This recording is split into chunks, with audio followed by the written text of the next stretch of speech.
Good afternoon. On behalf of the city of Rolling Fork, Mississippi,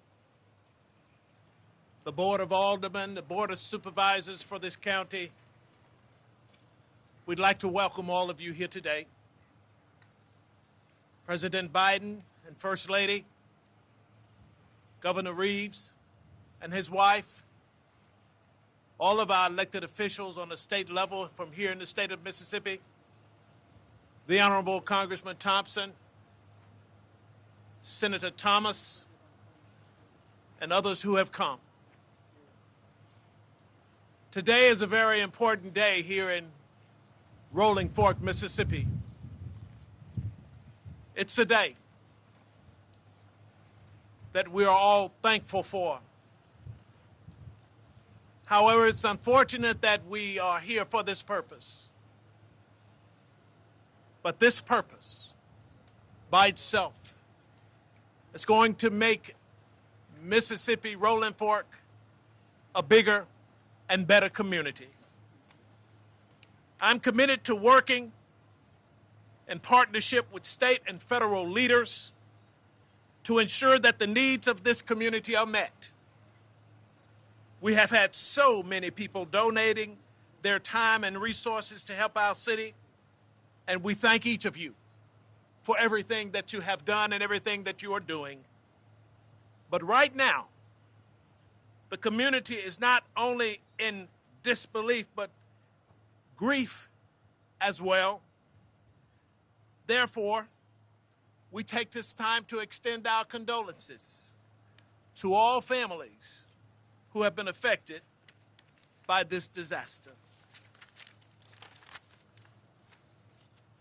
We know that this will be a long process, but the most important action we can take is not give up.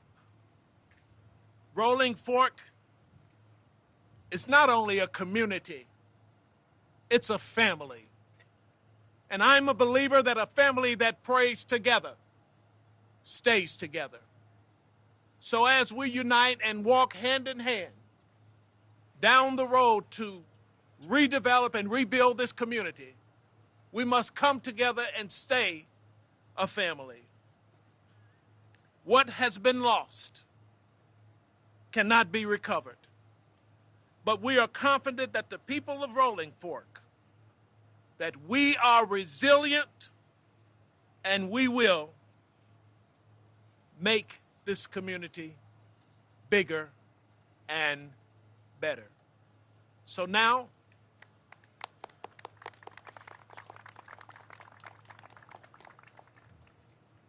I'd like to introduce a man who has been on the ground with us ever since last Friday. I'm honored to introduce the Honorable Congressman Benny G. Thompson.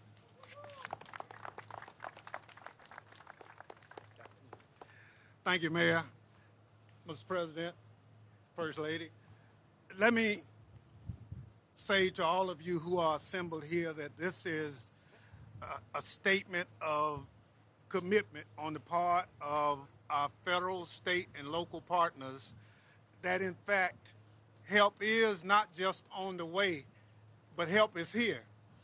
The notion that 7 days ago, all the buildings you see around us, they were alive, vibrant, communities of Rolling Fork was made whole.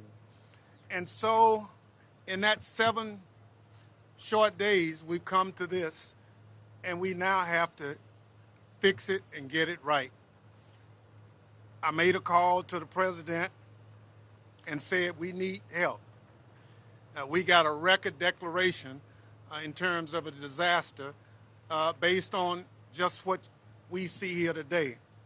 And so it's important that as a community we continue to pull together. After people have left, we still have a long way to go. And we're going to rely on not just the federal and state and local partners, but our nonprofit partners who have joined us also That's absolutely important. The church communities.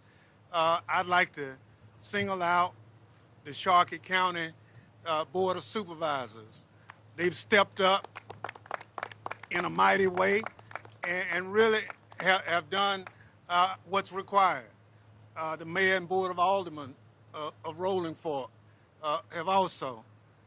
But on Friday night, there was help coming from all over the Delta. Greenville, Mississippi, Yazoo City, Vicksburg, all those communities came to help, and that's what mutual aid is all about. So we personally thank you for that. So Proverbs talks about without a vision, people perish. Well, the vision for this community is you just won't come back, but you'll come back better. And so that's the commitment that you'll hear from later in the presentations. So without further ado, let me introduce the governor of the state of Mississippi, Tate Reeves. Thank you, Congressman. And thanks to all of you for being here. For those of you from around the country that are watching now, please understand that this storm and what you're seeing behind me, this storm entered our state on our western border, right over the Mississippi River, which is not very far from here, but didn't actually exit our state until the northeastern border over the Tennessee-Tom-Bigby. And so what you're seeing behind me today is illustrative of what you would see if we were standing in Silver City, or if we were standing in Amory, or if we were in Carroll County, or Montgomery County, or Panola County. This storm was devastating to these communities. And as I said on Saturday morning when I was here, and I'll say it again, you can't help but have two emotions when you see this damage and when you are in this community. The first emotion is one of heartbreak. Heartbreak for the people who lost lives. Heartbreak for the people who lost moms and dads, grandmoms and granddads, and brothers and sisters. But you can't just have the emotion of heartbreak, you must also have the emotion of inspiration. Because what this storm has caused in this community in Rolling Fork in Sharkey County and in so many other communities from here to Amory is inspirational. Because people from across Mississippi and people from across America, Mr. President, have shown up and they've shown out. They've shown up to help people in need. They didn't ask where you were from or what you did for a living. They didn't ask you any questions. They just showed up to help. And as I said Saturday, and I'll say it again, it's made me damn proud to be a Mississippian. When I left Rolling Fork on Saturday morning, I'd already heard from the FEMA administrator and I'd heard from Secretary Mayorkas. As I was pulling out of Rolling Fork Saturday morning to hit the other spots, I got a call from the White House. That call was from the President. The President told me two things, and I believe both of them. The first thing he said is, we're going to expedite the signing of the declaration so we can get resources to the people who need it. I said, Mr. President, you'll have it within an hour. He had the declaration within an hour, and before the end of the day, it was back. He expedited it, and the people of Mississippi, Mr. President, appreciate it. The second thing he said that day on that phone call was, we're going to be there to help, and we're going to stay to the end. And I believe him, and I appreciate him. I appreciate the call on Saturday, and I appreciate the fact that the President of the United States is standing here in Sharkey County, Mississippi, to deliver more remarks today, to hear from the people most affected, and most importantly, as he and Dr. Biden have done throughout the day, show compassion for those who have been most affected. So without further ado, please give a warm Mississippi welcome to the President of the United States. Thank you, Mr. President, for being here. Thank you. Governor, thank you very much. You know, when I heard about the devastation here in Rolling Fork, first thing that came to mind was I got to get a hold of Benny Thompson. It's his district. He treats it like his home. He's been a steadfast leader in every crisis I've worked with him on. And he's always there for his constituents. And he's been a great partner of mine. And the governor's right. The governor, I tried him earlier, but he was already out on the road. I couldn't get him right away. And to let him know, that made it clear that we'll do everything that's legally within my power to do to be of assistance to the people in this community. And Mayor Walker, I know this has been especially hard for you, since you're not only the mayor, but you're also, and I mean this sincerely, the funeral director. It's been tough. You've had to prepare people to be buried who you were with, know well. And thanks to Sharkey County officials and local officials and first responders and community members who've worked around the clock, rescue survivors, they get people to safety and sort through the wreckage. But Jill and I are here to show our support. Unfortunately, I've been to too many sites like this over the last 2 years around the country. I've probably, with the FEMA director, better part of 12 to 15. And I always see the same thing in America. When the neighborhood's in trouble, the whole neighborhood comes to help. Walking down the street here, being told by people the reason we were able to get through it, one family told me when finally the roof came off the house, we were under the bed, we came back down, all of a sudden it was quiet. Before I knew it, the Red Cross was out front. Before I knew it, and went on to talk about the neighbors that helped. And folks, I know there's a lot of pain, and that it's hard to believe at a moment like this community is going to be rebuilt and built back better than it was before. Resilience of this community has been remarkable. And I just want you to know, as you fight through this, you're not alone. The American people will be with you. They'll help you through it, and so will I. Multiple tornadoes tore through Mississippi, Alabama, and Tennessee last Friday night. The most powerful came through Rolling Fork. It stayed here just a little over 3 minutes.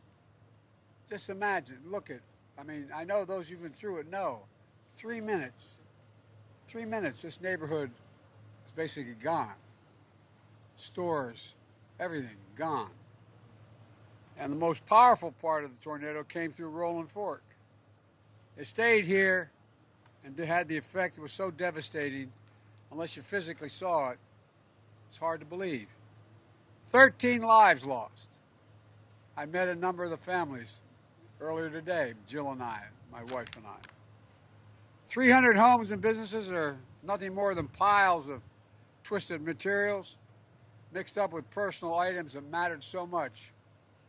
Teddy bears, family albums, clothes, dishes, basic of life, all gone. People still going through the rubble, seeing if they can find that picture of Grandma, or that wedding ring that was on the bureau, or that special memento that meant so much to them. They get lost too. Some of this dysfunction and destruction that you're seeing here is going to take years to recover and rebuild. But we're starting now. When I spoke to the governor, he said what he needed most was a federal disaster declaration, so that the earliest hours of Sunday morning, I signed that expedited major disaster declaration, which gave you more access to more federal resources. With that declaration, we're providing funding to cover overtime for local emergency responders, to cover the cost of removing all debris, 100% of that cost. We're also authorizing cash grants for people who lost their homes, whether they own or rent, to pay for things that may not be covered by insurance, like temporary housing, home repairs for those who have homes still standing, or to replace lost personal property, like furniture and appliances and vehicles. You know, after talking to Benny and your governor, today I authorized the federal government to cover 100% of the cost for removing debris and emergency measures that are involved in keeping up here, by keeping shelters up and running and paying for every overtime for everyone. 100% of the cost, not for the state, but for us, for 30 days. And then after that, we're not leaving either. In the midst of all you're dealing with, I know that it's overwhelming. You got to figure out how we can help, what you need. That's why right now we have 300 federal personnel on the ground, including FEMA disaster survivor assistance teams, to ensure a well-coordinated response to get you the assistance you need. We're walking through damaged neighborhoods to find people in need and help them. They're walking through now. Going on, if there's any doors to knock on or people stand there just to find out where everyone in that house was or is. We're trying to make it easy as possible. So on Monday, the FEMA Disaster Recovery Center will be opening in four counties, including this one. So we'll be able to walk into a situation, explain your circumstance, let people know what you need, and learn more about how you can get the help as quickly as possible. Can't hear me? Oh, you're talking to somebody else. I'm sorry. Look, you can also apply for assistance for FEMA online. The online is disasterassistance.gov or call 1-800-621-3362. 1-800-621-3362. Already, 1,700 people, 1,700 people have signed up for help. In addition, the Department of Agriculture has made sure families qualifying for Supplemental Nutrition Assistance Program, so-called SNAP program, can use these benefits for meals in grocery stores, gas stations, convenience stores, the dollar store, and other vehicles. You can use that SNAP money, those SNAP material, to get meals you need. Secretary of Housing and Urban Development, Marcia Fudge is here, and FEMA Administrator Deanne Griswold is here, because we're bringing every element of the federal government together to help with immediate needs and long-term rebuilding. For example, the Department of Agriculture is identifying temporary housing, reimbursing farmers and livestock owners for lost crops and lost livestock. The Small Business Administration is here, helping businesses get low-interest loans to recover and to rebuild. And if you don't have insurance or you're underinsured, FEMA can help you get started by funding your home repairs, replacing some lost and damaged property like cars and refrigerators. I know how important it is for the post offices, to many of you, in every community. It's where most people get their prescriptions these days. Well, we're working to make sure you can still have access to them.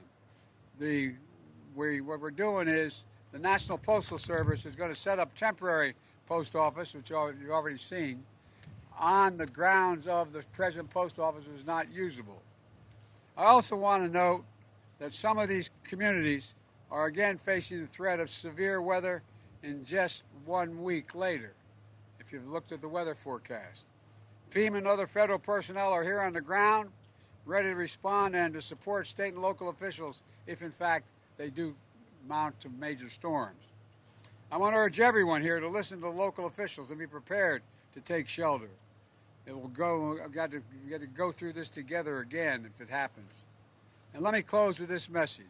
The people of Rolling Fork and Amory and Silver City and Carrollton and Winona and that other communities that have been hit.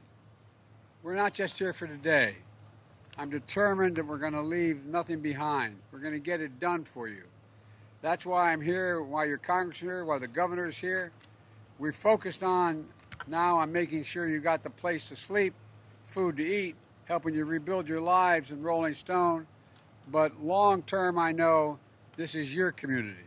This is where you built your lives. And we're going to make sure you can stay right here. There's nothing we can do to heal the hole in your hearts left by the 13 people who passed, many of whom I met their families. Melissa Price, Lonnie Price, Mary Bush, Doris Harris, David Moore, Phyllis Maxey, Darryl Purvis, Linda Herman, Erica Moore, Brenda Odoms, April Johnson, Lavette Herman, and Wendy Kelly. As I've told some of the survivors, we all have had experiences, not the same, but getting that sudden experience you lost someone is devastating. It's absolutely devastating, and we kind of understand it. But I've heard incredible stories about the spirit of these families and the resilience and your bravery. The town of Rolling Stone will be back, and we'll be with you every step of the way. And what did I say? I said Rolling Fork, Rolling Stone. I got my mind going here. We'll be back, and we'll be with you every step of the way. So God bless you all, and God bless our first responders. Thank you.